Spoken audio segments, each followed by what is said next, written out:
Friday Inspiration Boost. What gives you a sense of accomplishment? A while ago, I did a Friday Inspiration Boost about lists. Are you a list keeper? Maybe have some of your characters in your fiction keep lists and characterize them that way because, man, my lists have lists, and my lists that have lists have lists. But what gives you a sense of accomplishment? When I cross things off a list, it gives a little dopamine hit. This is a fact. Do you put things on a list that you have done already and then you get the dopamine hit? Some people tease that we're teaching ourselves to be addicted to dopamine, but I think it's a rather harmless addiction in many ways. But what gives you a sense of accomplishment? One of the things that's different than what I talked about last time is creating my new lists for the week.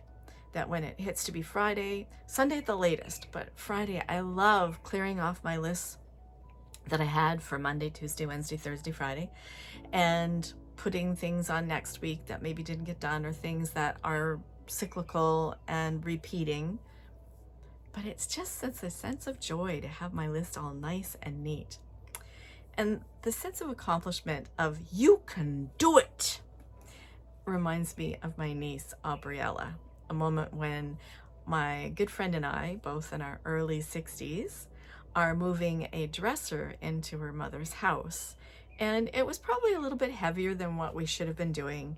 And my great niece, Aubriella, is standing there holding the door open for us and saying in her little 4-year-old voice, "You can do it!" And I love it when children do that, when we've been telling them again, you can do it, you can do it.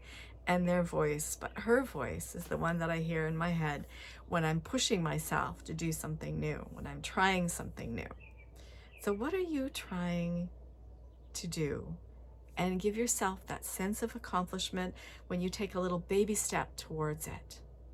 If you're wanting to write a new chapter, if you're wanting to start a new book, if you're wanting to write a new poem, start with a word, then a phrase, then a sentence or a stanza, and keep on building. You can do it. Or the way that my niece would say, you can do it.